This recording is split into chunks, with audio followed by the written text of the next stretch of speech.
Health and Justice Program. The city's consultant, Lloyd Zola with Metis Environmental Group, has been working for over a year now and preparing this draft program for the city.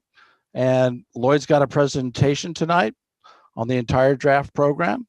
And so I'll turn it over to Lloyd Zola to present the program. Thank you. Thank you. Then I will share my screen.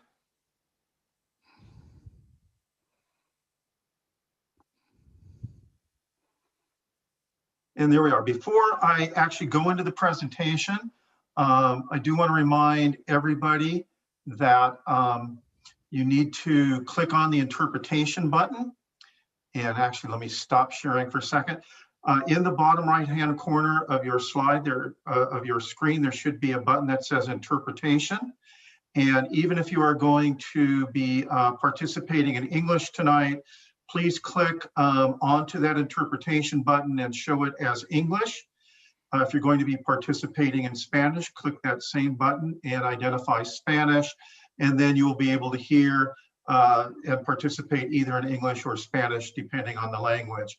If you do not click that button, you will hear things muted and you will not get the translation either from English to Spanish or Spanish to English. So we would ask you to do that before we start. I will now share my screen and we will go with the presentation.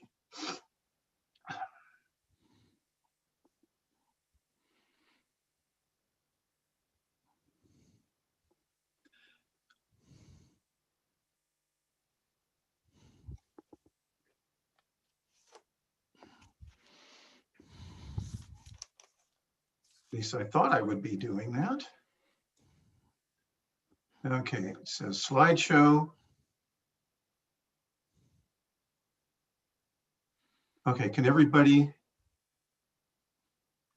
can see, you should be able to see it. There we are. Okay, as I mentioned, please make sure your interpretation button is on, and I'll now go through the presentation.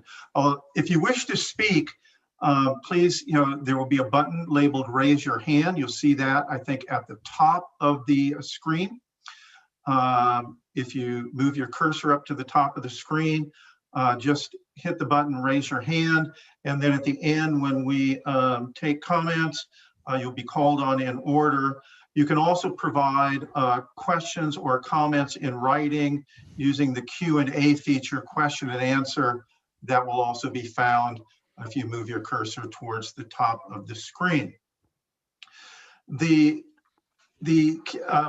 Environmental Health and Justice Program that the city is proposing to adopt is being done in response to the California Planning for Healthy Communities Act. And that is also known as Senate Bill or SB 1000.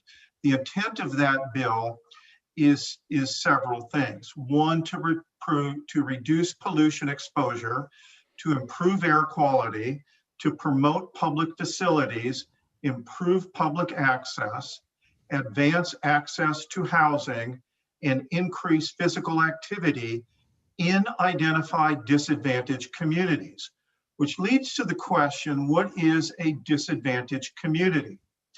And that is defined in state law, in state general plan law, as a low-income area that is disproportionately affected by environmental pollution and other hazards that can lead to negative health effects, exposure, or environmental degradation. Now, how do we determine whether Shafter or what parts of Shafter qualify as a disadvantaged community? The state's general plan guidelines identify several criteria as to how we determine whether Shafter or any parts of Shafter meet that definition of low income, of a disadvantaged community. The first criteria are every census tract with a combined, and this is a tool that the state uses called Cal EnviroScreen, but at any census tract that has a Cal EnviroScreen score greater than 75% is identified and defined as a disadvantaged community. And what 75% means is that the exposure of that census tract to environmental hazards and negative health effects is greater than 75% of the other census tracts throughout the state.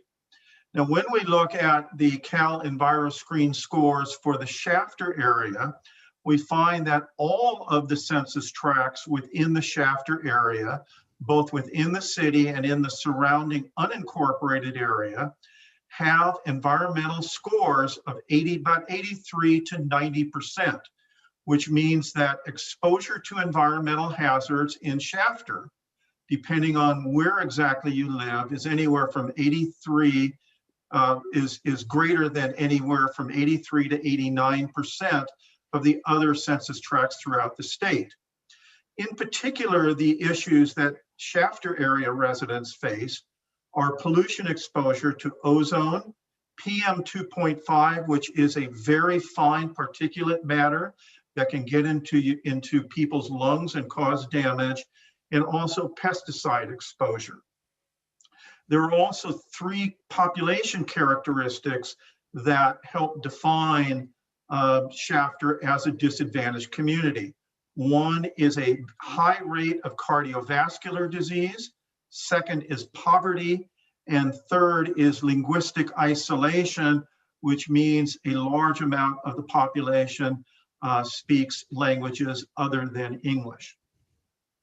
Now, the general plan and the environmental health and justice program that the city is adopting covers the entire general plan study area. And I'll show you that map in a second. But remember, and it's important to remember as we talk about environmental justice tonight, that the general plan of which environmental health and justice program will be a part covers more than the city limits. Within the city limits, the city has land use authority. It also has direct responsibility for providing infrastructure and services, and Shafter general plan policies are enforceable on actions by the city. And this map shows the city, which is the area shaded in red and within the red line. Those are the Shafter city limits. The darker shaded areas outside of the red line are the sphere of influence. And what that means is those are the areas that are the city's theoretical ultimate boundary, the areas that could be annexed at some point in the future into the city. Those areas, within those areas, and the lighter shaded areas outside the red shaded area, everything in the unincorporated area, whether it's within the sphere of influence or not, the county has land use authority, not the city. The county has direct responsibility for providing infrastructure. And the county actions are critical because they are the land use authority and they are the authority for those areas. However, the city's general plan and the environmental health and justice element or program we talk about tonight also provide recommendations to the county that would be the recommendations of the city as to what the city believes the county should be doing in the areas surrounding the city. The county is also required by SB 1000 by law to adopt an environmental justice program as part of its general plan for all the disadvantaged unincorporated communities surrounding Shafter. So as we talk about the colonies will be addressed in both the city's environmental health and justice program, as well as the county's environmental justice general plan element. Now, the city's environmental health and justice program is based on 4 principles: meaningful opportunities for community involvement, equity in the provision of community facilities, amenities, and environmental protection, maintaining a healthy community, and shared economic prosperity. These are the 4 basic environmental justice principles that make up the city's program. And I'll talk first about meaningful opportunities for community involvement. And in the environmental health and justice program, which has been posted on the city's website, so if anybody wants to follow that or download it, You can go to the city's website. You will find on the first page of the website a reference to the Environmental Health and Justice Program. Just click on that and you will find your way to the document itself and be able to download it.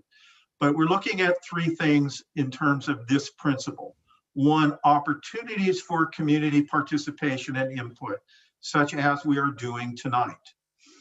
Effective two-way communications between city government and the community.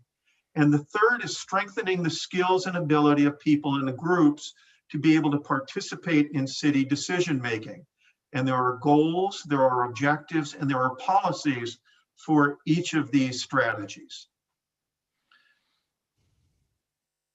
Next, the next principle is equity in the provision of community facilities, amenities, and environmental protection.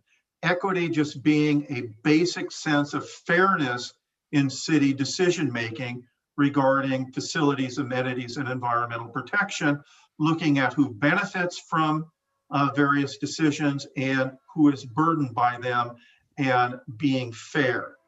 And so this involves three sets of goals, three objectives and policies.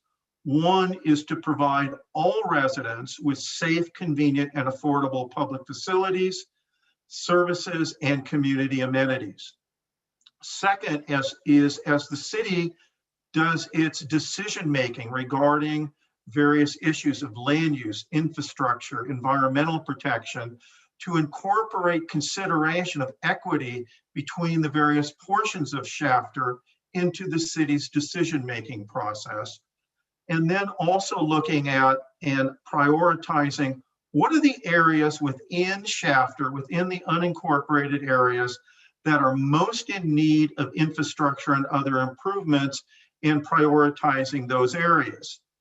And as we look at unincorporated communities, the colonies, and other areas outside of the city that are immediately adjacent to Shafter, then we have objectives and policies to work with Kern County to provide needed infrastructure and improvements to those unincorporated communities: Smith's Corner, Mexican Colony, Thomas Lane, and Cherokee Strip.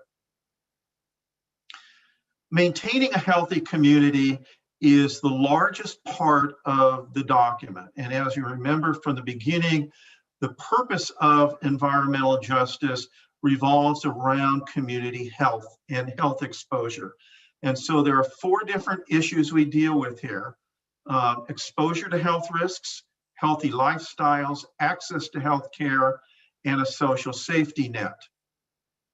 Now, in relation to exposure to environmental hazards, the city's program looks to reduce local air pollutant and greenhouse gas emissions, to protect residents and sensitive uses from unhealthful exposure to those pollutants, to enhance public understanding of environmental health risks so that people can better protect themselves over and above what the city and county would be doing and what state agencies would be doing, and finally, to ensure compliance with applicable laws and regulations.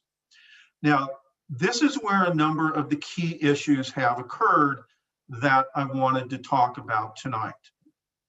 There has been a lot of discussion in previous workshops and meetings regarding separating industrial uses from housing and separating industry from housing and other sensitive uses.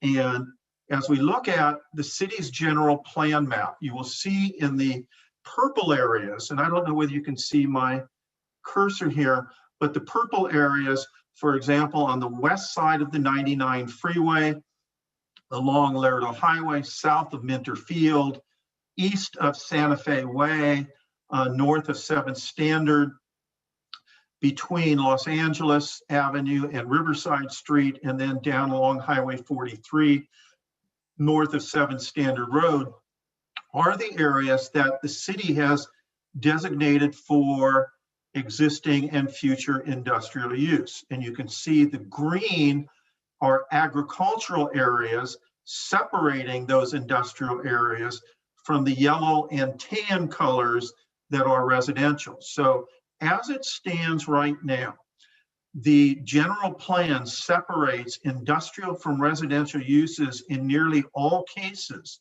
particularly in the major industrial areas along Lerdo Highway and north of 7th Standard Road by a mile or more from the existing residential uses in the community. Now, as the residential areas in the southeastern portion of the community and the Coberly area, Coberly specific plan, as those start developing towards the west, they will come close up to industrial use. There are areas where industrial use in the county areas along Beach Boulevard, Enos Lane, will come close to some of the residential uses within a mile of those residential uses in the colony areas. And then the existing industrial uses, Los Angeles, Riverside Street areas, will also end up within a mile of those within a mile of residential uses. So as we looked at that separation, we will maintain as much separation as we can. We are also proposing in the health and justice element program that we will require any time an industrial general plan amendment, specific plan, zone changes, any proposal to move industrial closer to residential uses than now exists, we will be requiring what are called health risk assessments to analyze the health effects of those industrial uses and to make sure that in new industrial uses, new residential uses will be safe in terms of health risk. And so that will be done anywhere that a general plan amendment, specific plan would propose residential or industrial closer than that mile separation. And also in areas where we have zone changes and resident or even for residential uses.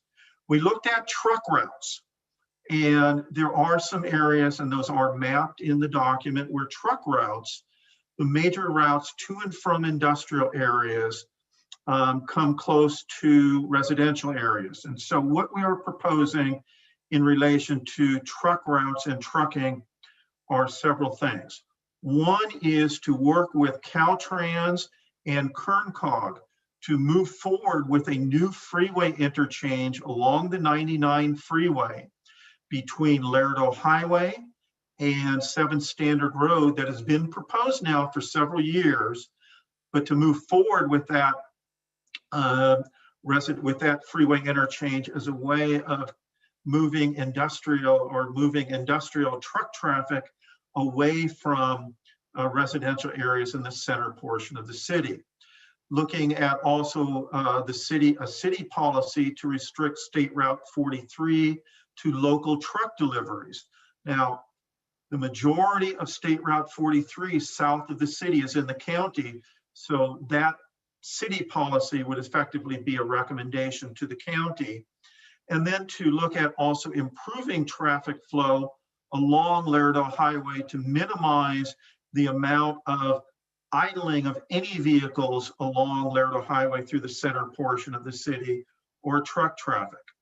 We did look at a suggestion that had been made to route truck traffic, and I'll go back to the land use map, but to route truck traffic that is going west on Lerdo Highway around the center of the city. And essentially that would mean trucks making a 2-mile detour from Lerdo Highway north to Madera, heading west on Madera, then south to Lerdo Highway. That recommendation is not part of this program. And the reason that we did not include it in the program is, one, what is the likelihood that a truck driver, once they are heading north on any street from Lerdo Highway, is going to then travel 2 miles south because trucks headed westbound are either doing local deliveries or they're headed to the I-5 freeway. If they are headed to the I-5 freeway, once they are headed north, they are far more likely to keep heading north into Wasco. And so the idea of trying to prevent truck traffic through the central part of Shafter, we saw would really do not much more than direct traffic into Wasco, merely moving the city's issue to another community. So we would look at what can we do to minimize the environmental effects of that truck traffic, and that is what we are proposing. The other thing that's being proposed are prohibiting truck parking, on-street truck parking anywhere within 1,000 feet of residential areas. We have also looked at separating oil and gas production sources from residential areas.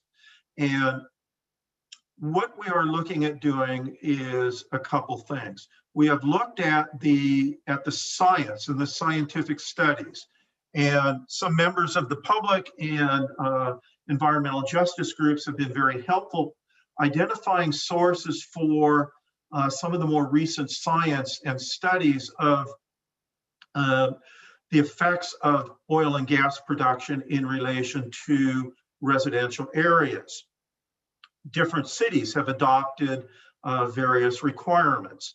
And the most recent studies and recommendations we have seen from a scientific standpoint are those that actually Ventura County used in their general plan. And those came from the Los Angeles County Public Health Department.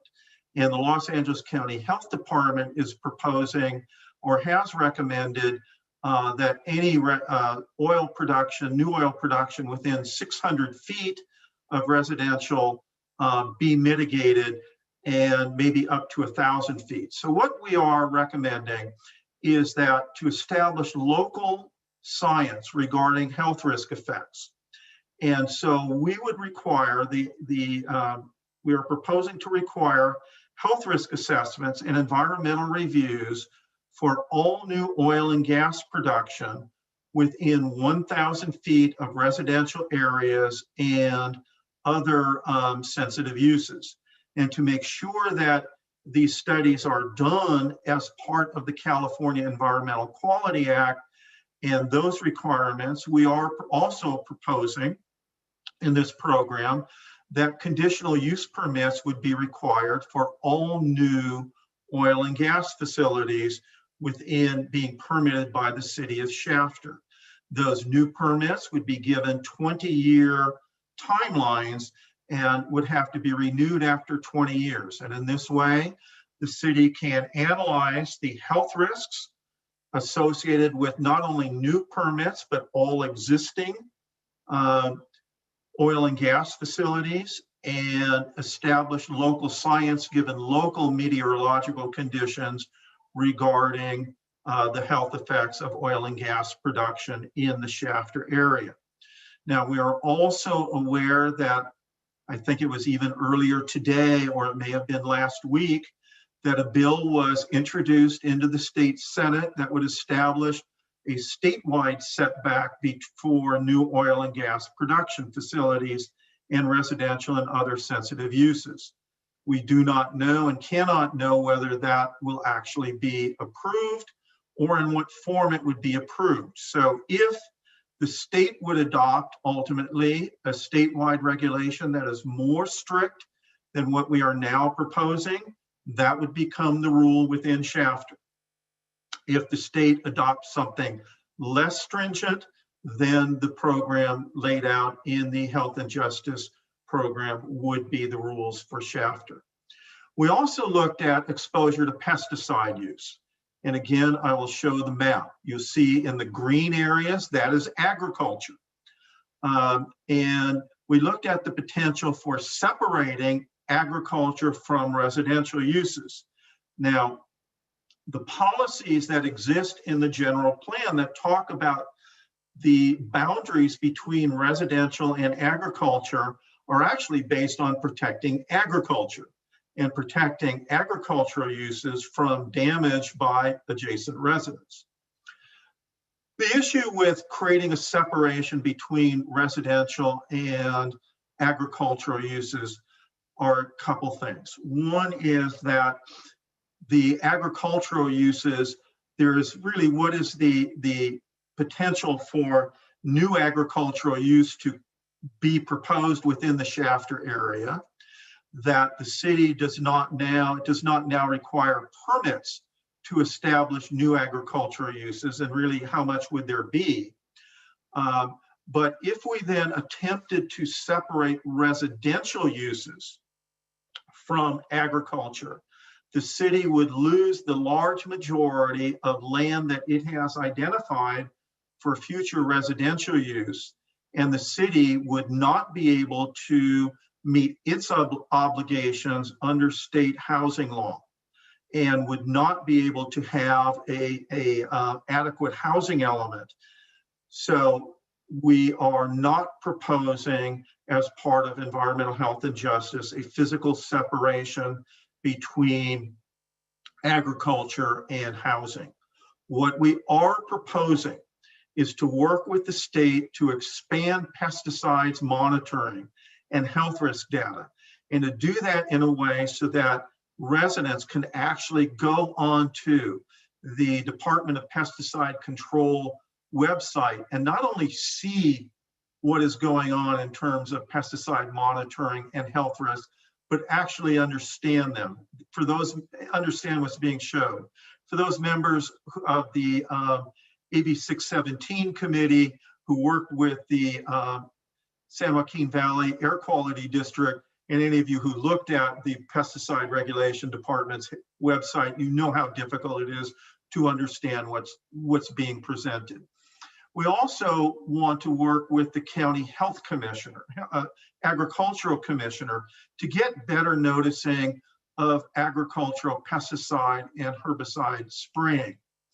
Some of you may remember at the AB 617 committee, the ag commissioner representative saying, well, you know, we can't really present it, and it baffles me in this modern technological world that if they are getting 48-hour notice at the ag commissioner's office of pesticide spraying, that they could not notify the city by the next morning, and the city could post on their website 24 hours or even better before the spraying occurs. So that is what we will work with the ag commissioner to do. We also have policies and programs in the document to facilitate reporting of violations, because pesticide drift can happen, it does happen, and it likely will continue to happen. So the more that the public can be aware of how to identify it, how to report it quickly, the more that any kind of pesticide drift can be caught and violators cited. We will also work to provide better information to help people protect themselves. We will promote, from the city standpoint, what's called integrated pest management, which is for farming, called organic farming. The city can encourage that, but what the city can also do is for its own landscaping efforts, it can look at and will look at integrated pest management to reduce the amount of pesticides and herbicides used in landscaping within parks and along roadways, and provide notice of when the city really needs to use pesticides or herbicides, provide notice to adjacent residents. The other thing that is part of the program would be for the city to require any residential uses that come in contact or close to new residential uses that are close to agriculture, to provide landscape buffers to reduce the potential issues from pesticide drift. And that also, some of you remember from the Shafter Community Emissions Reduction Program, Greenbelt programs, urban greening can be used to address potential for pesticide drift. Finally, in relation to exposure to environmental hazards, The city is committed to using CEQA, California Environmental Quality Act, to mitigate environmental impacts, to require implementation of best management practices, avoid health risks, and also through, there are various programs to expand funding to enforce truck idling regulations, which are a major source of diesel and toxic air contaminants. So that is what would be done in terms of health risks and in protecting public health. The next part is promoting healthy lifestyles, providing opportunities for physical activities, parks, bicycle, pedestrian trails, urban greening programs, access to healthcare, health education, expanding mobile healthcare clinics, and providing more local facilities, healthcare facilities as the city grows, and also creating stockpiles of emergency medical supplies for future medical emergencies, such as what we've been going through for the last year. There are also discussion of, in the document, of access to nutritious food, as well as safe housing. The last part of maintaining a healthy community is social safety net, social services, identifying needs and resources, partnering with social service agencies, and providing information and referrals for people who need mental health, physical health, and other social services. Now, there are questions came up earlier in our November workshop, for example, and elsewhere, as to why are we including shared economic prosperity in an environmental health and justice program. And analysis of health risks has found in study after study that poverty is a leading indicator of adverse health outcomes. And so we are addressing poverty as a health factor as part of the environmental health and justice program, looking at expanding employment opportunities, creating local living wage jobs, career advancement for workers both at all levels, and also local contracting opportunities for local small businesses. These are the kinds of businesses that the city would most want to welcome. Looking at income self-sufficiency, technical, vocational, job skill training programs, workforce training and apprenticeship programs, and then also looking at a diverse and prepared local workforce, working with the local schools to improve student outcomes, from children being ready when they first get to kindergarten and success all the way through high school graduation. High school graduation, not just for teenagers graduating 12th grade, but also for adult education and adult high school diplomas.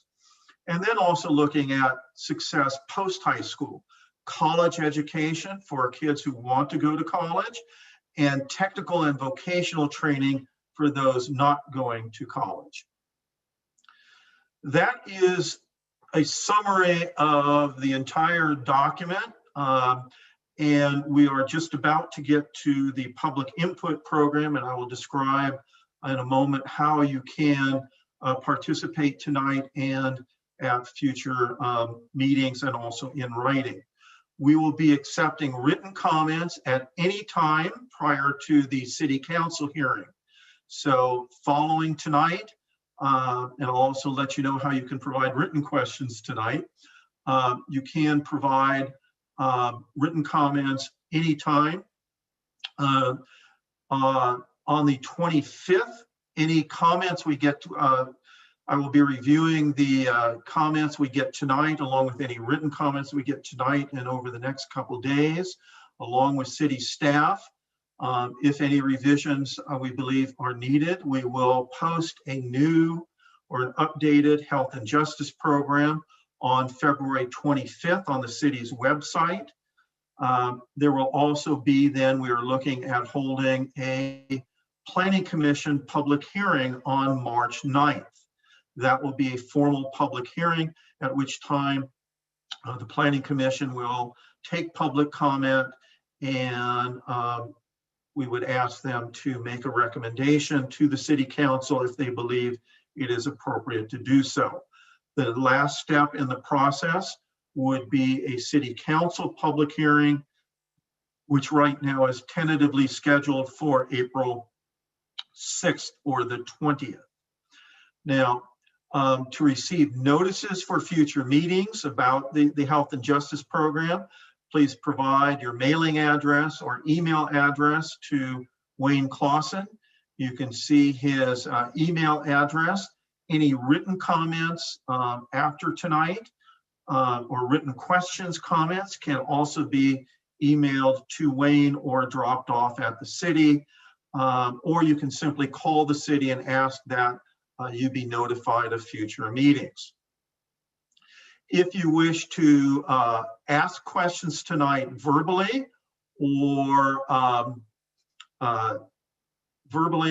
then you can just hit the raise hand icon, raise hand button in your settings. That should be found at the top of your screen. If you move the cursor up there, I think it's under more. Or you can, if you wish to provide questions tonight in writing, you can either use the chat feature or the Q&A feature to ask your question or make a comment in writing. And so I will leave this up so that if people wish to make comments tonight, you will have how to do that. And so let me take a look. We have one question, and so I will repeat the question, and then we will take our first verbal comment. The question is, how will it be determined what trucks are local and therefore being restricted to Highway 43, and how would that be enforced? What is the update on stop signs, lights, and crosswalk needed at the corner of Personal Highway and Schneidt, which is the cross path to the Veterans Park at Lerdo and to the south side of Personal Highway? So there are ways of identifying local delivery, and those I would have to talk to the police about, and I know Highway Patrol does that, but you will see signs in many cities restricting trucks to local deliveries only, and we will have to get that information for you and provide the answer to that. And Wayne, I am not sure what the question is regarding stop sign, lights, and crosswalk at Personal Highway. Here, let me so also, what is the stop lights and the corner of Schneidt? I'm not sure what Personal Highway is. I'm not. I'm wondering if they're thinking of Lerdo, or I believe so, Wayne. I think it's Lerdo. Oh, we can okay. take that comment and forward it to our Public Works. If that person wants to send their email, and we can provide them a response to that part of the question. No, but that's a very good question, because we have been looking at that intersection for some time and how to resolve that issue. Yeah, and any questions we do not have answers for tonight, we can post those on the city's website as part of the question and answer along with this presentation. So Rachel, Vanessa, who is our next speaker? I guess Vanessa is our...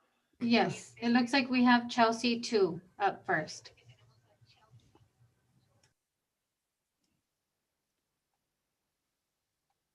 Chelsea, you're on. You need to unmute. There you go. Hi, good evening. My name is Chelsea Tu. I'm a senior attorney with the Center on Race, Poverty, and Environment. Thank you so much for providing this opportunity to speak more with you all on the draft EJ program. Can you all hear me okay? Yes, I'm hearing you fine. Okay, great. I just wanted to double check. I want to touch on 4 points briefly, and I know my colleagues at CRPE and other organizations will touch on other points. So my first point is on process. The city released its first draft EJ program on February 5th, just a little over a week ago. And I know it's not in your slides, but Wayne and others have shared with us that written public comments on the first draft of the EJ program are due February 22nd. And we understand that that is so that you can take a look at the public comments that are being submitted, and then submit comments along with an updated draft to the Planning Commission. We appreciate this process, and we would like to formally again request that you extend that written public comment timeline, because between February 2nd and February 22nd is an odd 17 days. That is not enough time for community members to understand and to be able to respond and then write written comments on a 200-page document. The second comment I will make is on disadvantaged communities. Lloyd, you mentioned that all of the 5 census tracts that are in the Shafter planning area meet the definition of disadvantaged communities under SB 1000. And as we pointed out the last workshop in November, one of the largest census tracts, Census Tract 39, actually doesn't meet that definition. So the census tract, as you pointed out in the EJ program, but not in this presentation, is largely industrial. It is it's actually identified as a low population, high pollution census tract, but there is no CalEnviro screen cumulative score. And so therefore, under the definition of CalEnviro screen for identifying disadvantaged communities, that entire census tract does not meet that definition. So we request that you take that census tract out of your identification of disadvantaged communities, because otherwise you would not be meeting SB 1000's definition of disadvantaged communities. My third comment has to do with industrial buffers.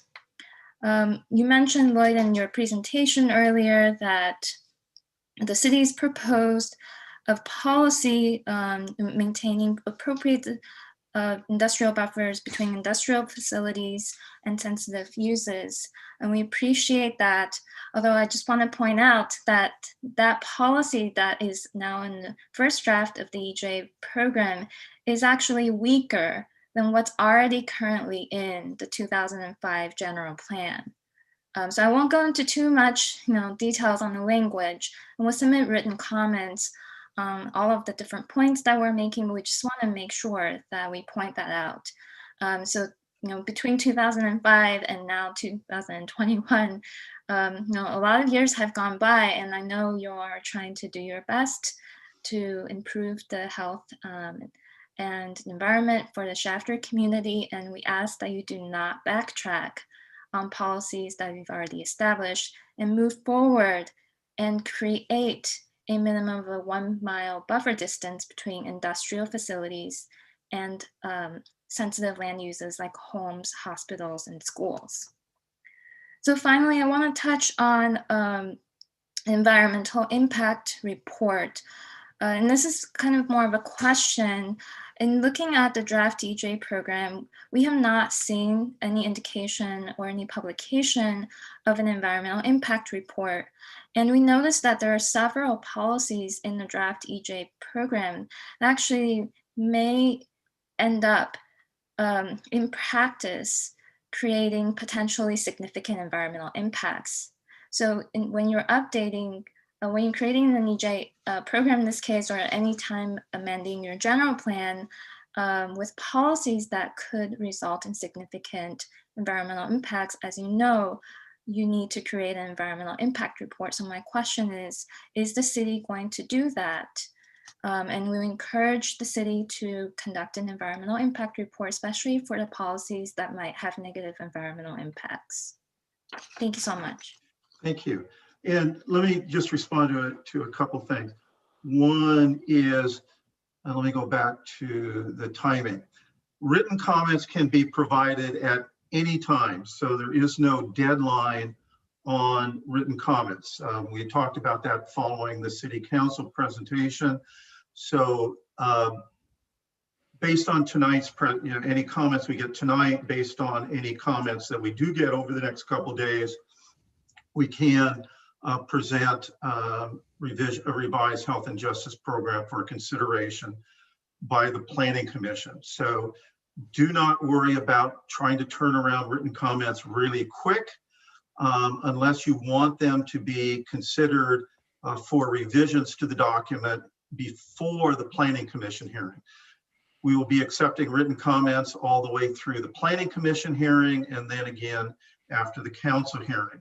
Now, when you refer also, so some of you, when you get about a 200-page document, let me point out that 100 pages of the 200-page document are an appendix that are all of the strategies from the approved Shafter Community Emissions Reduction Plan that was approved last, I guess it's almost a year ago, or approved by the San Joaquin Valley APCD. That is what the AB 617 program did. That is actually the largest part of this document, that appendix. There are questions, and Chelsea, you had raised the question regarding Census Tract 39. We did include Census Tract 39 as a disadvantaged community for a couple reasons. One is, I do believe, looking at the map, and let me slip to that, and Wayne, you can tell me whether I'm right or wrong, that Cherokee Strip on the east side of Highway 43, south of, I think Cherokee Strip is in Census Tract 39. Bishop's Acres is also in Census Tract 39. That's 39. correct. So for those reasons, we did include environmental health. We include those areas in the environmental health and justice program. And that was our reasoning. The other thing with the comment about high or environmental exposure, low population, that is the official designation of Census Tract 39. But I would also point out that for those residents on the east side of Highway 43, as well as Bishop's Acres, by far Census Tract 39 has the greatest pollution burden of anywhere of any of the census tracts. And so we will discuss deleting Census Tract 39. I will discuss that with city staff, but I think as you look at the pollution burden, and there are some unincorporated residents within that census tract, even though there are not very many, we may leave that. Could I ask a question, Lloyd? I'm sorry? Quickly, could I ask a question quickly about those two communities? Are they disadvantaged unincorporated communities? No, they are not. Bishop's Acres is now in the city, and the Cherokee Strip did not have the number of registered voters required under the county's definition to be a disadvantaged unincorporated community. The city, however, chose to treat Cherokee Strip because of its demographic characteristics as a disadvantaged unincorporated community, so that it is addressed under the laws addressing disadvantaged unincorporated communities. Okay. In relation to industrial buffers, the entirety of the general plan will be part of will be enforced. This doesn't get rid of any other parts of the general plan. So it was not our intent anywhere to weaken any existing requirements of the general plan. So if we did inadvertently do that, that was not intentional, and let me know where that occurs and we will address that. The last thing that Chelsea had raised was in relation to environmental documentation. And the city has developed an environmental review process that is based on the cumulative impacts of building out the entirety of the city's general plan. And so when the city does environmental documentation for individual projects, it looks at how will this project, in the case of the environmental health and justice element, how will this affect the build out of the entire city, looking at all of the documentation set forth in the general plan EIR. Staff is now reviewing a draft of draft initial study, and a determination will be made as to the appropriate environmental document for the environmental health and justice program. So keep in mind, in terms of CEQA, California Environmental Quality Act, the general plan EIR, environmental impact report, has already analyzed the impacts of building the city, build out of the general plan. And so what we are looking at in terms of the environmental for the health and justice program is following the requirements of CEQA, where an environmental impact report has already been certified, looking at will there be any new significant impacts, or will any existing significant impacts become more severe. And so staff will complete its review and we'll make a determination. So Vanessa, who is our next speaker? Looks like we have Elizabeth. Let me just ask her to unmute herself. Thank you. Good afternoon. Can you hear me? Yes. Thank you for having us on here. My name's Elizabeth Perez, and I work with Central California Environmental Justice Network. And my comment is in regards to oil and gas. The city proposes new wells proposed within 1,000 feet from sensitive receptors to conduct additional analysis and seek a conditional use permit. But there's no language that says that permit applicants have to reduce pollution based on these analysis. So does that mean that the city currently does not require a CUP for new oil and gas wells? Does the city allow drilling to take place on a ministerial permit? Wayne, do you want to answer that one? You need to unmute, Wayne. Excuse me, a train was going by and I felt I needed to mute, or I would have disturbed your discussion with Chelsea. Under the current zoning ordinance, in the industrial and agricultural zones, drilling and exploring for oil and gas is a permitted right under chapter zoning ordinance. Any proposed exploration or drilling in any of the residential zones or commercial zones requires a prior approval of a conditional use permit.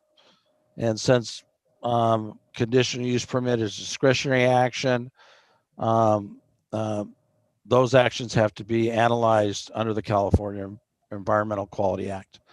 Now, what Lloyd presented tonight was that the proposed policy would require a conditional use permit even for those proposed wells in the industrial and agricultural zones. So any proposed oil and gas exploration or drilling within the city of Shafter, if the draft program is adopted, would require a conditional use permit. And once the environmental health and justice program is adopted, the city would amend the zoning ordinance to make Chapter 9 of the zoning ordinance consistent with the Environmental Health and Justice Program. So with that policy in place and the changes to the zoning ordinance, any proposed drilling exploration for oil and gas would be a discretionary action, and an environmental analysis would be required under the California Environmental Quality Act. And so those health issues that you raised would be addressed through that CEQA document for those exploration and drilling activities. So I hope that answers your question.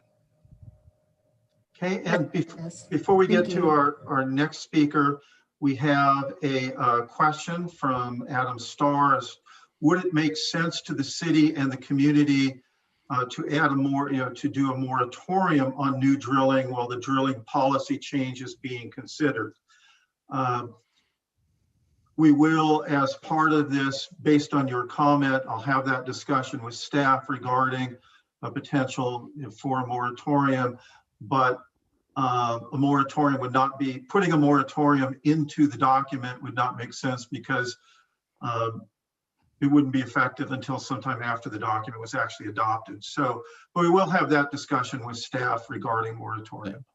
Who is our next speaker? If I could, Lloyd, I'd like to also respond on that to let the questioner know. There's only been, in the last 15 years, 20 years, there's only been one permitted by right drilling operation actually occurring within the city of Shafter. There's been approximately 10 that have required a conditional use permit over the last 10, 15 or 15, 20 years. So there's only been one that's actually been permitted by the state that was permitted by right in the city. So with that need for a moratorium is probably really not necessary at this time. Thank you. Vanessa, our next speaker. Yes, it looks like we have Refugio Valencia. I'm going to go ahead and ask him to unmute himself.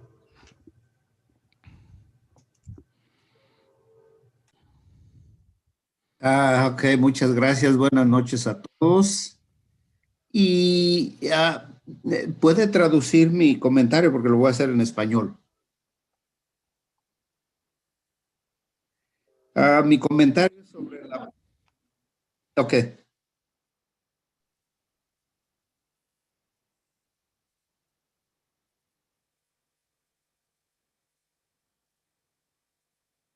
¿Puedo seguir?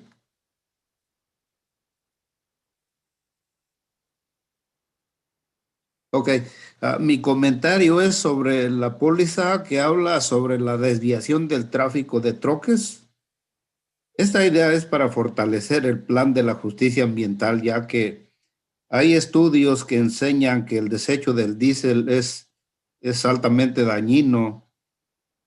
Y reconocer esta recomendación cumple con un claro elemento para el mejoramiento del medio ambiente. También la aplicación de esta recomendación protegerá la avenida Lerdo dentro de la ciudad, ya que también los troques por tan pesados destruyen el pavimento muy rápido. Y es que la carretera 43 y Lerdo Avenue pasan por el centro de la ciudad. Y hay escuelas y parques. Y sin duda que estos troques aumentan considerablemente el tráfico en la mañana y en la tarde. También quiero agregar a mi comentario sobre el punto basado en la población existente y el porcentaje de la población latina. Aparece la necesidad de que la traducción de las pólizas al español sea concedida, ya que un 75% más o menos, un 75% de la población ni hablamos español ni entendemos inglés. Por eso hago la petición para que las pólizas sean traducidas al español, más aparte cualquier documento que la ciudad cree y que tenga que compartirlo con la comunidad sea traducido a español. Por lo mismo que mencioné, la mayoría de la población es latina y todos los papás de las familias bueno, no todos, pero en su mayoría no hablamos inglés y no entendemos inglés. Por eso es una idea muy buena de que la ciudad de Shafter acceda y traduzca cualquier documento, en este caso las pólizas, a español. Gracias y seguiremos cooperando y trabajando con la ciudad de Shafter. Thank you. Vanessa, who's next? Yes, it looks like we have Gustavo, and I'm gonna ask him to unmute himself. Hi, good evening. Can you hear me? Yeah, Yes. Gustavo. Okay, good evening. I want to talk about the shared economic prosperity, and it looks on. Looks on that. You know, I think some of the policy recommendations that you have, you include a lot of vocational training and all of that. You know, but I think the initial draft of the policy that you are recommending is, to maintain an inventory of land for industrial use, sources like warehouses and assembling and manufacturing jobs.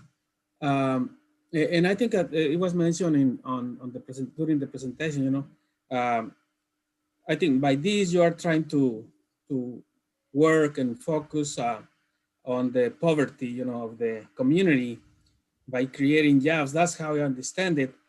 But the concern that we have and residents have is, I think, as you may heard, people from the city, employees of the city, that during prior conversations that the residents have, there is a concern already with current,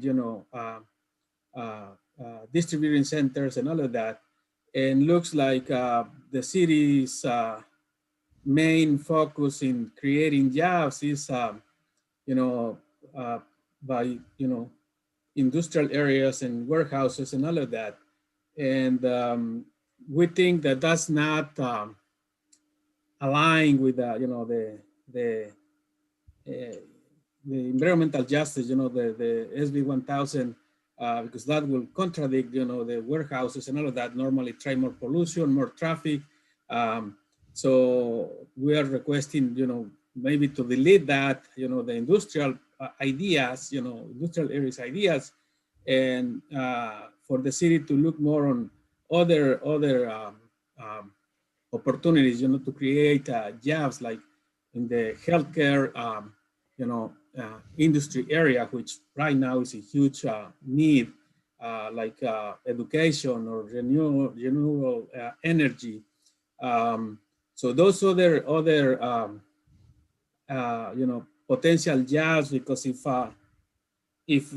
all the vocational trainings that you are proposing on, or many of them you are proposing on this policy are focused to provide workers for warehouses, the question will be, how the city define living wage, because if that may be the focus, how you see, living wage. So that's one of the questions. The other part that I want to mention is also, for the city to consider and require, new and existing economic development policies to follow strict air qualities and pollution reduction measures, to cover, to protect the health and, to achieve the health outcomes and the social equality outcomes also. So I think those are my main questions there, but the main concern, as I mentioned, is, the industrial area, the warehouses and all of that, that the residents are being expressing, that they don't see, how that can be aligned with the SB 1000, I think those are my questions, my comments. Thank you. Thank you. Next speaker. Next speaker is going to be Nora Ramirez. I'm going to ask her to unmute herself. Hi. Hi, my name is Nora Ramirez, and I live in a Mexican colony. And I want to tell you a bit about my neighborhood. I live in a neighborhood which sometimes I go outside and see my car, house, lawn, and furniture covered in pesticide residue. When the pesticide is not the issue, I find myself going outside and are unable to be outside or even stay inside my own house because the gasoline, petroleum odor in the air is so overwhelming that my asthmatic lungs are unable to function properly. The days when the air isn't killing my lungs, I try to go out for a run, but I am unable to because my neighborhood lacks adequate lighting, bike lanes, and sidewalks. Because my neighborhood doesn't have parks, I try to run on the street, turning my head every other second to ensure that I don't get run over by a car. The agriculture fields around my house seem like the better choice to go for a run, but at the end, the dirt and pesticides that my lungs took in end up causing more harm than good. The city of Shafter representatives claim to care for the disadvantaged communities, the underserved, the unrepresented, yet your actions speak louder than your words. How can I be healthy when the pollution is killing me? It's killing my children, my neighborhood, and my community. I want to live and I want to enjoy my home. I want to enjoy the sun, but I am unable to because of the decisions you make for me. And it is because of this that I asked the city of Shafter to do the following. Number one, stop selling and giving away the land to the industrial giants. They do not have my best interest or the best interest of my community at heart. Two, work with the air district to install technology controls to reduce the air pollution emissions from the existing industrial facilities. Third, complete the basic services of all colonies within its sphere of influence by 2025. And last, design and install comprehensive complete streets, including sidewalks, street lights, bike lanes, and pedestrian roads by 2023. Thank you. Thank you. Next speaker, Vanessa. Looks like the last hand that we have raised is Annabelle Marquez. I'm going to ask her to unmute herself.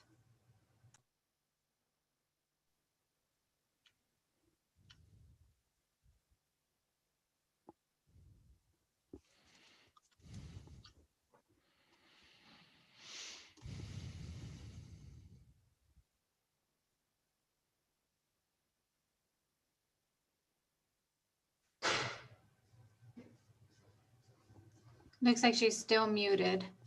Yeah, she is. Mhm.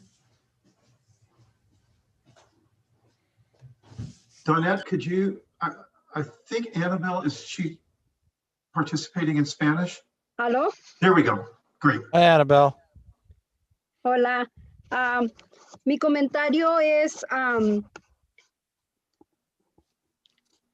¿por qué el ser de una comunidad de bajos recursos se le ponen tantas dificultades para poder tener una vida sana? ¿Continúo?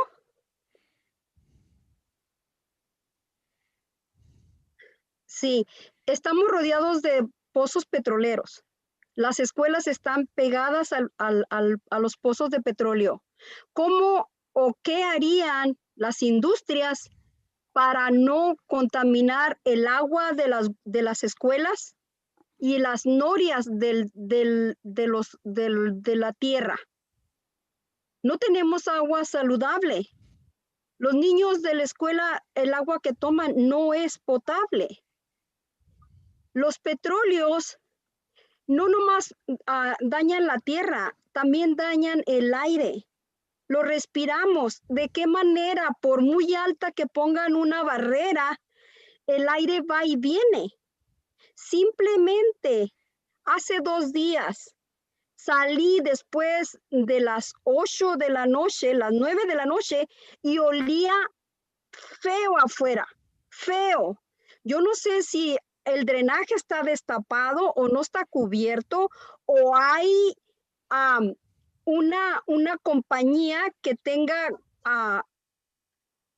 de matadero o de este limpiadero de agua o no sé, filtro de agua porque es asqueroso el olor. Yo pensaba que era mi drenaje de la casa. Y le dije a mi esposo, hay que destapar el drenaje. Y dijo, no está tapado. Le digo, ¿por qué huele tan feo? ¿Por qué sale ese olor del zinc, del baño? ¿Por qué? Y dijo, pues no sé, pero afuera huele horrible. Y yo me pregunto, si van a permitir más petróleo, si van a entrar otro tren que va a pasar por aquí. ¿Qué vamos a hacer con tanta contaminación? Ahora, otra cosa, ¿por qué los rancheros no pueden decir antes de fumigar? ¿Por qué? ¿Cuál es la razón? ¿Porque no quieren que se sepa lo que echan? ¿O porque nos quieren seguir matando como nos han hecho? Un petróleo va a durar su permiso 20 años. Imagínense un niño que va al kinder. A 20 años, ¿usted cree que va a estar sano para decir que tenga buena carrera, que tenga buena escuela, que tenga, si ya vemos que nuestros hijos son hiperactivos, tienen enfermedades? Entonces, ¿en qué nos está favoreciendo? ¿En qué? Yo pienso que nos tenemos que poner a pensar que el petróleo no es la única solución, que los pesticidas no son la única solución. ¿Por qué? Porque las compañías hacen para producir a extranjeros, a otros países, pero ¿a costa de qué? De que maten su propia raza, porque a nosotros nos están matando. Ahora, las nuevas construcciones, doy un 100% que no van a estar ni a 100 metros, a 100 pies separados de las casas. 100 pies o 60 pies no es nada. No es nada. Nosotros estamos queriendo que sean 2,500 pies y vamos a luchar por eso.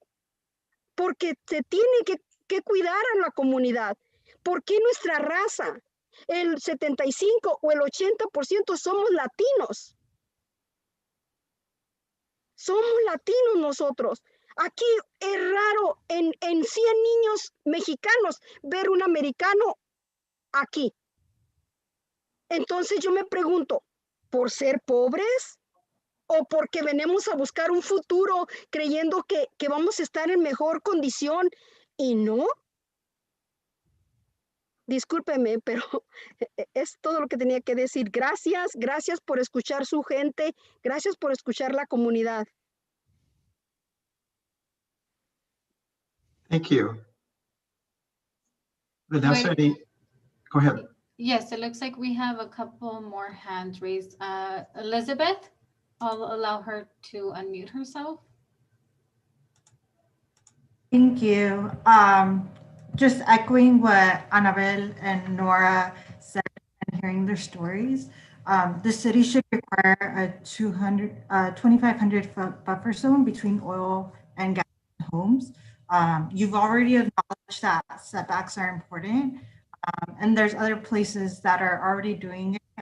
So we would like to hear why it hasn't been done in the city of Shafter.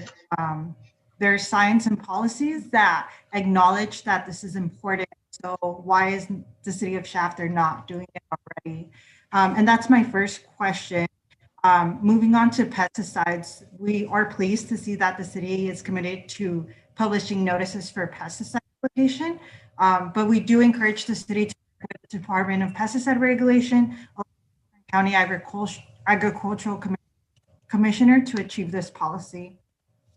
We would like to see the notification process and scope that EPR has ordered, that the city will post on its website any proposed pesticide application of the minimum 3 restricted use pesticides that would be sprayed within the 7 miles of the city, including 1 through 3 dichloropropene, chloroprisine, or methyl diethylcyanate.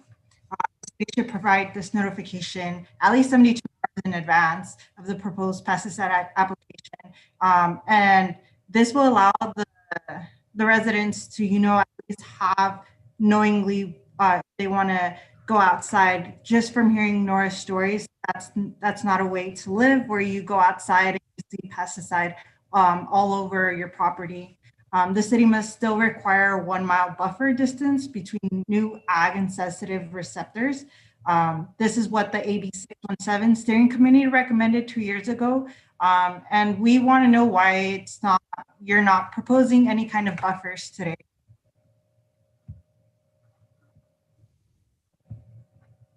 Okay. Let me explain a couple things as to why we're proposing what we are proposing at this point and what the process from here is. Ultimately, the Planning Commission will make a recommendation on the Environmental Health and Justice Program, and City Council will adopt it, and it will ultimately be to the City Council to make the policy decision. At our November workshop, we had asked participants, if you have information on scientific studies, other places that are doing regulations looking at 2,500 feet, please send them in. And several participants in that workshop actually were very helpful. I do thank you for the information that was sent. And here's what we found. Ventura County, for example, adopted 2,500 foot regulation in their general plan between new wells and schools, only and 1,500 feet between new wells and homes. Colorado adopted statewide 2,000 foot setback between oil wells and occupied buildings and a series of exemptions. Dallas-Fort Worth has adopted 1,500 foot separation. State of Maryland, that I didn't even know had oil production, has 1,000 foot separation. There was a study done in 2015 by the California Council on Science and Technology that identified studies from out of state. So they did a review of various studies, out-of-state studies, and found that in relation to oil, toxic air contaminants would be most identifiable within a half mile from active oil and gas development, and potentially create community dispersal and harmful exposure, possibly as far as 2 miles from individual sources. Now, they then identified mitigation options, and the ultimate recommendation of the California Council on Science and Technology in 2015 was to initiate studies in California to assess public health in relation to oil and gas development, all oil and gas development, and not just stimulated wells, fracking, and then to develop policies for science-based setbacks to limit exposure.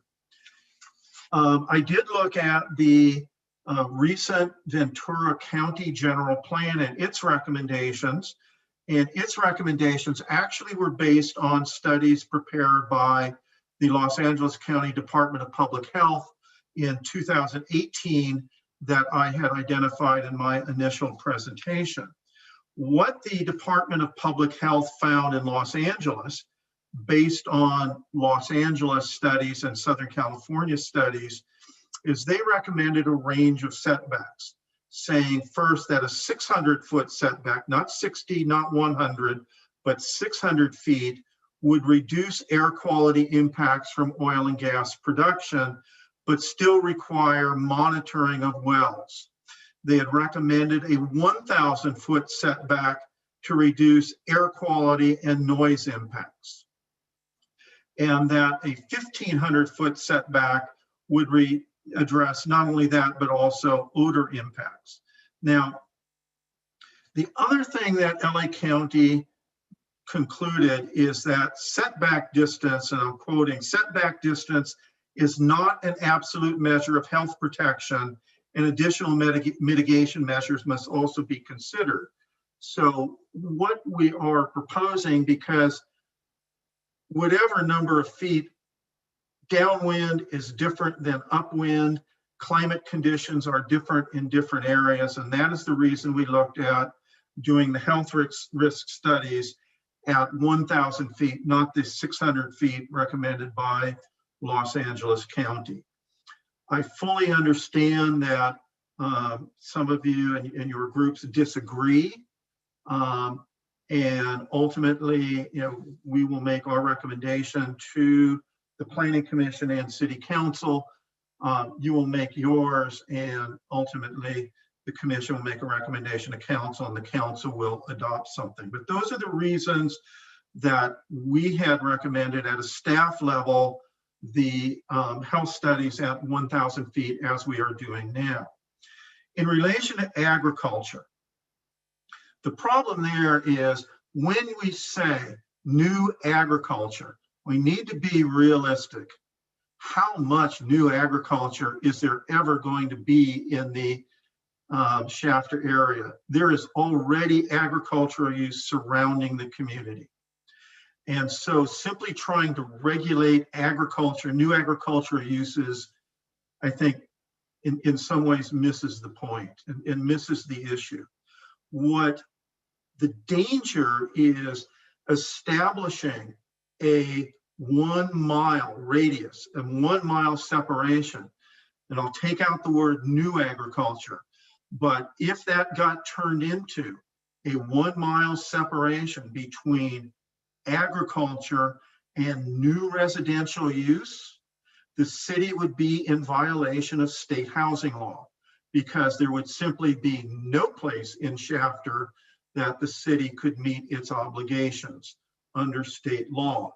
So that is the reason that we are looking at and recommending in the element, not setbacks of 1 mile from new agriculture. A setback from new agriculture, I really don't believe would be effective or accomplish really anything, because it's only effective against new agriculture. A separation trying to keep new residential away from agriculture will put the city in violation of housing law. The city also does not have the legal right to regulate pesticide use. That is done by the California Department of Pesticide Regulation. Reporting is done by the County Ag Commissioner. And so the best the city can do to help its residents, the best the city can do to help help unincorporated residents is in the area surrounding Shafter, without violating the law, is to work with those that do regulate pesticides, the state and the Ag Commissioner, to one, get monitoring on websites in a way people can understand it. Two is to get the Ag Commissioner to agree to report, to not only take the information as to where they will be spraying, ag uses will be spraying, and take that information that they do get 48 hours ahead of time, but to get it to the city quickly so that it can be placed on the city's website. And the city can help in providing public notice of that spraying. We can encourage organic farming. We can encourage organic and integrated pesticide management to reduce the amount of pesticides in landscaping, but the city does not and cannot regulate those uses. So that is why we are not looking at that separation, nor are we looking at regulating the pesticide use or location. Oil and gas, I think I've explained. In terms of industrial uses, the science in terms of industrial use and residential use and the recommendations actually come from the State Air Resources Board, which publishes a document called Air Quality and Land Use Handbook. And their recommendation is to avoid citing new sensitive land uses within 500 feet of a freeway, urban roads, but 500 feet of freeways and roads with a lot of traffic, and within 1,000 feet of distribution centers. So, and those are the areas where we would, right now, we have that separation in the city's general plan land use map, which is shown right here, between residential and industrial areas. And what we are proposing to require is that any proposal to reduce the separation between industrial and sensitive uses would require health studies to demonstrate its safety. And those health studies would look not only at the use being proposed, but all uses existing and we know to be proposed, build out of the general plan to ensure that no significant health risks would result. But that is the recommendation as we know it from the State Air Resources Board. We have also looked at environmental impact reports from various industrial projects, and we're just not seeing significant health risks coming out of that would require a 1 mile separation from residential to industrial uses, nor from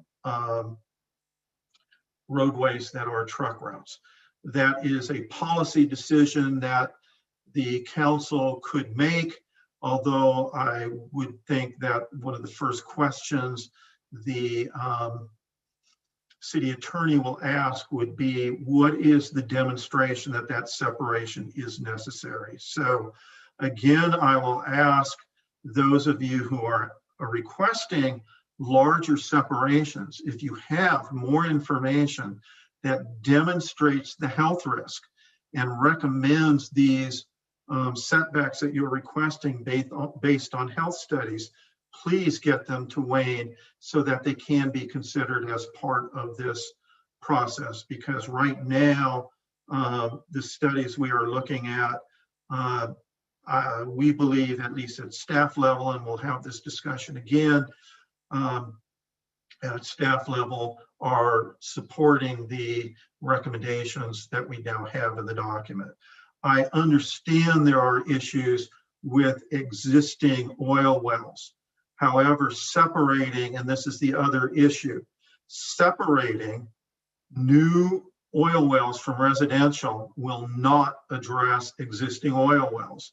And so we need also to think about how do we address dealing with existing oil wells, particularly those that are older, using older technologies. And that is the reason that we're recommending putting a limit on the length of new oil wells, of new permits, so that the permit is not, now you have a permit, you can build and operate a well. We are trying to come up with a way that new technologies can be enforced on even new permits after some period of time. So those are the reasons that we are looking at these standards as we are. And I urge you, if you have better, more recent information than that, which we are using and we have described in the document, we're very willing to look at it and consider it as part of the process. Vanessa, our next speaker. Yes, before I call on the next speaker, Lloyd, just wanted to let you know that we have about 28 minutes until 8:30. Okay. I'm going to call on Angelica Lopez. I'm going to ask her to unmute herself. Hello.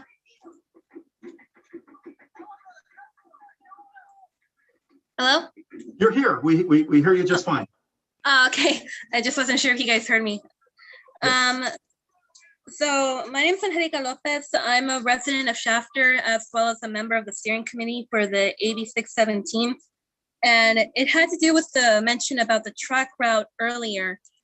Now, when it was first brought up, I also had that same thought. How will we make sure to enforce that people would end up following the idea of not going through main Shafter just because we say we can't allow for them to come around? I kind of had a feeling that some people would just be like, oh, why should we have to take an extra 2 miles around when we can just cut through? It's easier.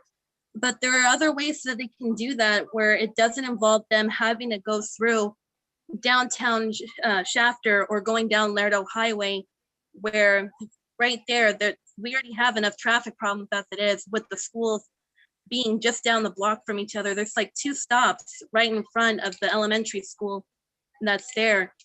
And there's always a lot of foot traffic around there too, not to mention that there's also about 2, maybe 3 churches along that way. And then the residential areas, which are the neighborhoods, which is everyone trying to get out of their neighborhood to either take their kids to school or to just get to work. And there are several ways where they can come in where they don't even have to reach city limits. Like, for example, taking I-5 to get to 99, just before reaching the area, they could break off around Wasco Avenue or even Scaroni, depending on which direction they need to go, even if they don't need to take 99. Like Wasco Avenue, they can just cut around through there. There's a lot of agricultural area out that way where it won't have so much of an impact on the city or residential areas. Scaroni also, that's still pretty far off from reaching town. They can also take that way out as well. Or coming 99, going to I-5, they could take Kimberlina. It cuts through right between Shafter and Wasco, so there's no need to have to redirect them. As someone had once mentioned earlier, that the rerouting would just end up putting our problems onto Wasco. I was thinking about that too, and it's like, well, no, because Kimberlina cuts through right in the middle. It's also within an agricultural area, far away from the city limits of Wasco and Shafter. And if that doesn't work as well, then they can also take Zerker coming off of 99 and follow the routes along that way to go from there. Or they can also take Cherry following the Fresno Avenue routes and get off at Beach to take to Kimberlina. And again, that's just outside of town in the agricultural area. It's just a little bit beyond past the residential areas and the school, which is about maybe a mile, I want to say. But I don't know. I'm not really that great at depth perception. What else? Something about 43 northbound. I had it written down, but I don't. But anyway, those were just some ideas as to how we can reroute the trucks where they wouldn't have to go through town, or we wouldn't run the risk of putting that burden onto Wasco. Yeah, I'm sorry. Yes? Go ahead and finish. No, I think I was about to finish off there because, yeah, it was just some notes I wrote down real quick. Okay, I'll take another look at that. And my thought was in relation to that, the majority of traffic's headed anywhere in the valley are going to be on the 99 because that's where the population employment centers are. I don't think traffic is going to head west from Shafter to the 5 to head south on the 5 because there's really nowhere to go other than back to the 99.5 junction. But traffic headed to and from the I-5 is, I think, primarily headed to and from the San Francisco Bay Area. And so what I looked at and the consideration that I had was, as you look at where are the interchanges on the I-5 freeway. So there's 7th Standard, Lerdo, and I believe the next one north, if I remember the right, is State Route 46, but it's the state highway that runs right through downtown Wasco. So a truck getting off southbound on the I-5 headed into Shafter If it's not going to get off at Lerdo, it's going to get off at 46. And that's what I was dealing with. So I'll take a look at some of the other roads, but it also becomes a fairly circuitous, winding route with a number of turns. But my thought was the easiest, simplest way for a trucker to figure out how to get from Shafter north onto I-5 at State Route 46 is just head straight north into Wasco. But I'll take a look at some of the other routes and we'll look at that recommendation. But under any circumstances, I think we do need to look at ultimately traffic along Lerdo with or without trucks as to what can be done to safely move traffic along Lerdo Highway. But I will talk to staff and Public Works and about options to Lerdo Highway on the westbound traffic to northbound I-5. Our next speaker? Our next speaker is Gustavo. I'm going to go ahead and ask him to unmute himself. Hi de nuevo again. So I'm seeing that you're providing a lot of responses, to some of the questions. And one of the questions I made was how the city define living wages. Is there a chance that you can talk about that? Yeah, I know how it's commonly defined in relation to poverty. And I will say it this way, and it may end up change, but living wage is we see it sometimes defined as $15 an hour, which I think is not, maybe too low. I think living wage, I would look at in terms of what would be middle income, moderate income within Kern County, something that would put a wage earner into the moderate income, average wage income for Kern County. That's a wage that would take someone out of the low income category. And I don't have the exact number. That's something I would need to look up, but that is something that I could do over the next couple of days and get that posted.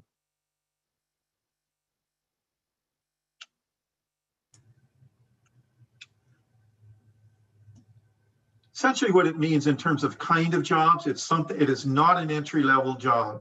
It is beyond unskilled labor.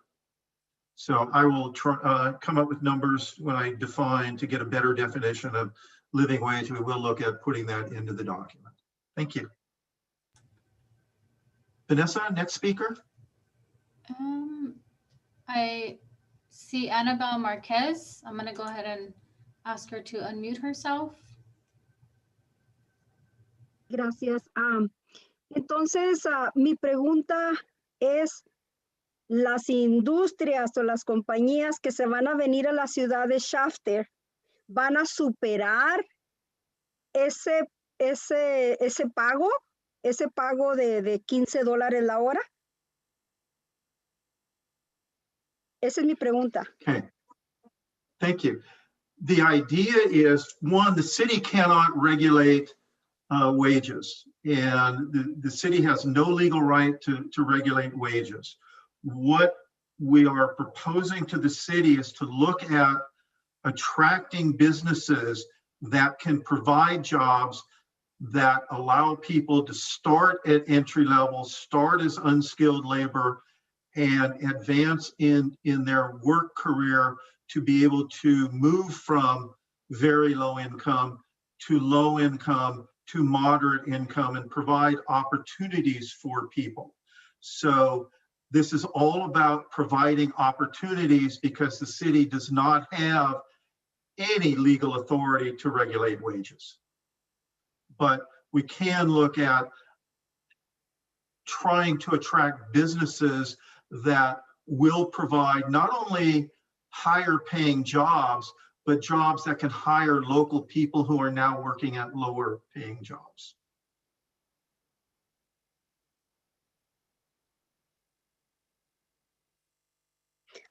Mi siguiente pregunta, ¿la puedo hacer?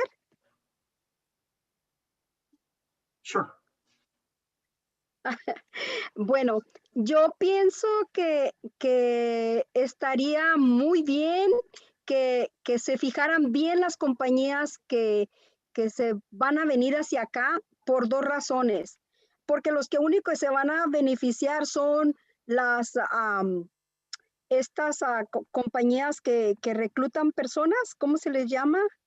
Que no están con la compañía, no sé cómo se les llama, por agencias. Las agencias y las compañías pueden contratar a personas y a los 3 meses, 2 meses las vuelven a echar para afuera. Y lo digo porque compañías grandes como Kia es una compañía que te está pagando ahorita el nivel más alto de forklifts y todo eso a casi $20 la hora. Pero, ¿qué pasa? La compañía, para sacar su producción, agarra multitud de personas por agencia. Las agencias se cobran una parte, les dan 3 meses de trabajo y los despachan otra vez para sus casas.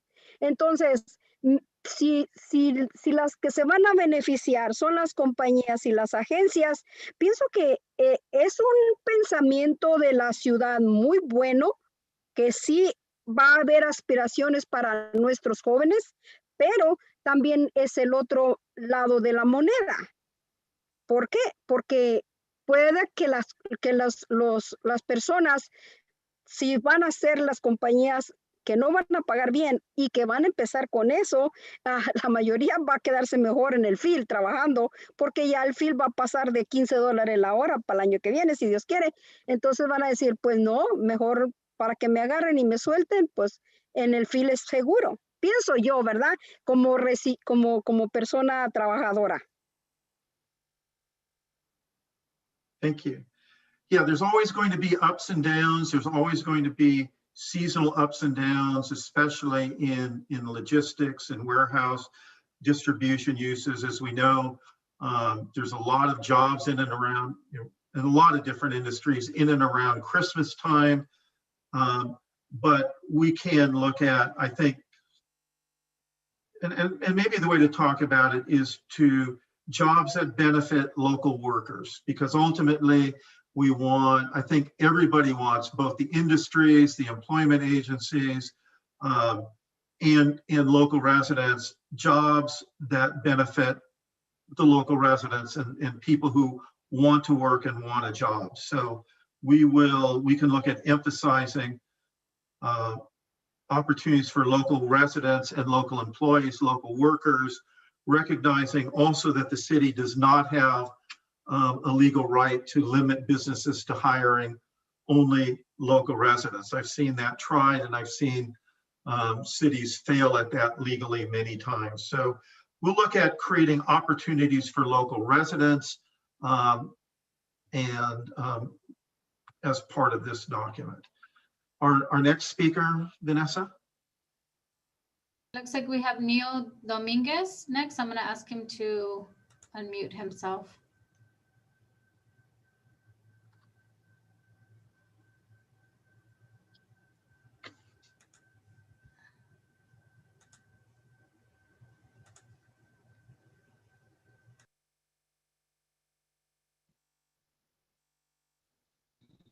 Can you guys hear me? Yes. My name is Neil Dominguez, and I live on the north side of town, on the Hicks Lane area. And my main concern is that street lights here on this area. You know, we never had any lights, but it's super dark and kind of dangerous.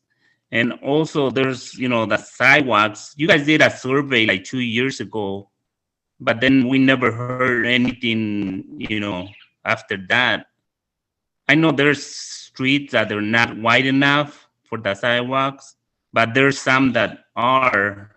So that's my main concern, in this neighborhood here. Also, one question: have you guys ever considered putting street lights or, north of Tulare on Highway 43, like Wasco has, those highway lights? I guess they're not street, but freeway, those. Thank you, Neil. This is Wayne from the planning department.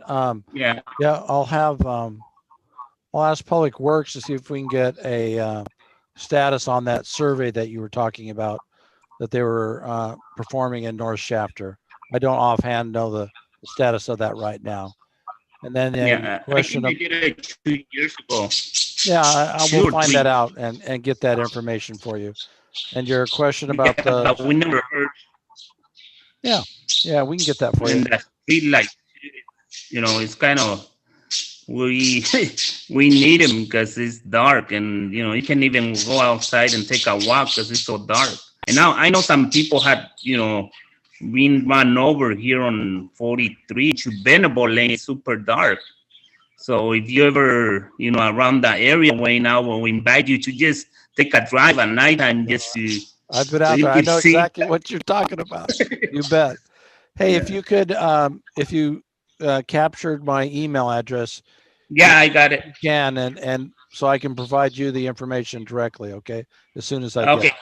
That would be good. Thank you. Guys. And your idea about the street lights on on Highway 43, that was interesting. I like that. Yeah, because it's if you go to Wasco, it's nice and lighted at nighttime, it but is. if you come these ways, like another world. Unfortunately, Highway 43 is Caltrans. Caltrans, yeah, I know. Caltrans. So we'd have to talk with them. Thank you.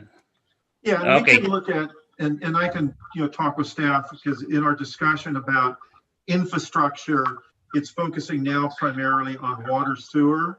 And Wayne, we can look at adding street lighting and sidewalks as part of that, part of infrastructure needs. Very good. Thank you, Lloyd. Yeah, even solar lights will be nice. You don't have to run down wire and everything. It'll be a little cheaper than electric, I think. We can look at that and then add also work with Caltrans to get lighting at major intersections on Highway 43. Yeah, that would be nice. All right, thank you. Thank you. Next, who's next, Vanessa? We have one hand raised, Chelsea 2. I'm gonna ask her to unmute herself. Okay. Thank you. On that note on infrastructure and equity, I know in the EJ program or draft EJ program, as well as in your presentation, you emphasized creating or meeting infrastructure needs based on need. And so we're hoping that you can clarify what that actually means. What are the criteria that you would be using to achieve equity and to meet people's needs? Because there are so many in Shafter and the area. So we just want to make sure that the lower income communities that have the longest standing needs are going to be prioritized.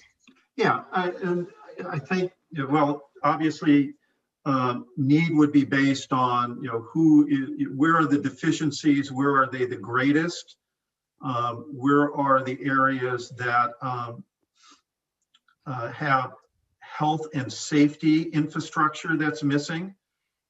As you know, the city has been working with the county to make sure that there is adequate sewer throughout the unincorporated communities. And what you just heard in relation to streetlights or other safety issues. And equity is fairness in terms of what is missing from the communities, who is paying for what. And in the document, there are some basic criteria related to city decisions that really talk about how would the decision making be done in terms of equity. Who is getting benefits, who is paying, who gets benefit, who gets impacts, and so on. So that is really the idea of need. One is the engineering need, and then just basic fairness so that there is a basic level of infrastructure that all residents get, within the city, and then working with the county to make sure that within the county areas, there is that same basic level of infrastructure. And you've heard what those are: water, sewer, looking at necessary drainage improvements, sidewalks where there's room for them, street lights at least at intersections and major intersections, and other safety issues. So those would be the kinds of things that would be looked at in terms of equity. Our next speaker, we've got a little bit less than 10 minutes to go. How many more speakers do we have, Vanessa? I have one hand raised and some in the chat and the Q&A, but I'll call on the hand that's raised, Gustavo. Great, thank you. You're welcome. Hi again. I think thank you for considering adding the sidewalks and lights, because that's been an issue that residents have been raising to us when we have meetings with them. That's very important. And I think, as Leo mentioned, there are, you know, some neighborhoods that are in more need. So thank you for adding that, because it's important for the residents. And I also want to, just to add to that is, I work a lot at the county level, you know, advocating on one of the things that I do is advocating the county on the budget to allocate, you know, funds for the community infrastructure, you know, like Lamont, those unincorporated areas. And we collaborate with the county, and they apply, one of the ways they look for funds, they apply for grants. And one of the strategies that they use that I see they include in their grants when looking for funds is, you know, when they are applying for sidewalks or public lights or paving a street, they also include the angle of, you know, sidewalks and paving a street that will reduce the pollution because of, you know, less dust and all of that. So that's also on the, you know, the safety piece, you know, having sidewalks and public lights, as Leo mentioned. It also, it's aligned with, you know, the SB 1000, because it will also take care of, you know, the pollution, and that may create also opportunities for the city to look for funds, you know, moving forward. Thanks. Great, thank you. And yeah, that is one source, are the air pollution control grants, where sidewalks could eliminate dust or reduce dust. Any other hands, Vanessa? We have Gary. I'm going to go ahead and allow him to unmute him. Okay, and then Gary will be our last speaker, and then I'll take the questions that we have. Okay. Yeah, just real quick. I'm sorry I got on late due to family needs, but I was able to hear. I do want to support the idea of rerouting unnecessary traffic down there through Shafter. We've talked about this even in the last workshop, so that's already noted on record. I also wanted to talk about the economic development that we have proposed for Shafter. I agree with Anabel when she says that the jobs that are created and either contractors or temp services are the people that are paying the workers. Workers don't have insurance, they're making minimum wage jobs and salaries, and that's not enough to raise a family and to send kids through school and participate in recreational sports. The final thing I wanted, a couple of other things I want to mention is, we had also discussed a traffic light on 43 and Fresno Avenue.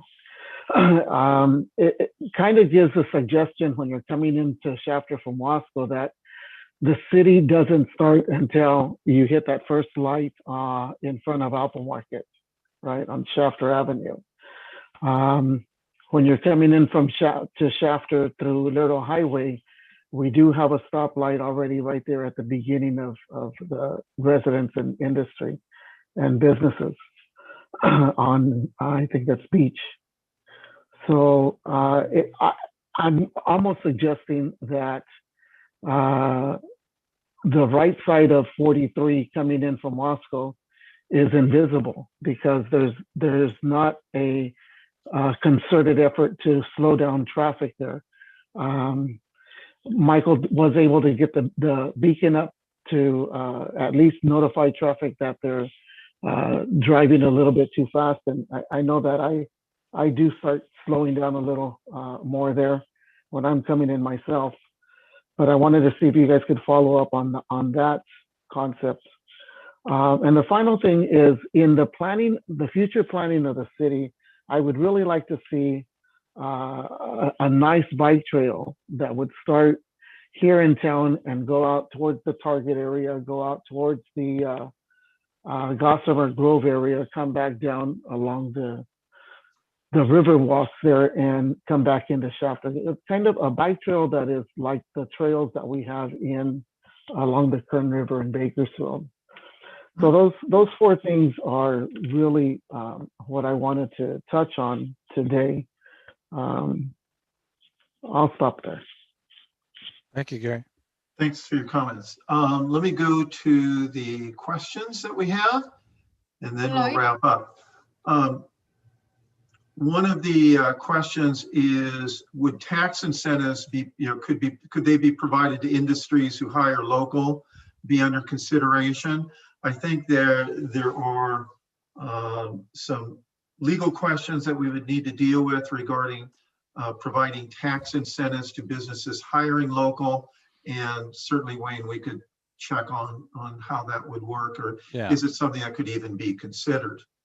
The next question is one I think a lot of communities deal with, and that is protection from cigarette smoking. And that is not an issue that is addressed in the environmental justice element, but that's typically smoking issues are typically citywide ordinance rather than general plan issues. So we can, when we go into public hearing, identify that as an issue that was raised and something for the city to consider and ordinance, whether that would be something the city council would want to do or not. We can certainly raise that question with them. And so with that, I would like to thank everybody again for participating. This has all been very helpful. I will, over the next couple of days, review the comments that we heard tonight with city staff. We will talk about potentially some revisions to the document. Then we will also address timing and everything based on that. If you want to get notices for future meetings, please provide your email address, your mailing address or email address to Wayne Clausen. You see, you can get a hold of him one of two ways: either email him at the address that's now on the screen or call him at the city. Any written comments that you'd like to provide, either send them to Wayne at the city, drop them off, mail them, or you can email them to Wayne at the address that's on the screen, wclausen@shafter.com. We will be taking written comments all the way up through the city council hearing, which is now tentatively scheduled for sometime in April. With that, thank you. Any other closing thoughts, Wayne? No, thank you, folks, for attending and participating. It's very helpful. Appreciate it. Thank you again. And we will let everybody know about when the next meeting will be, and we'll go from there.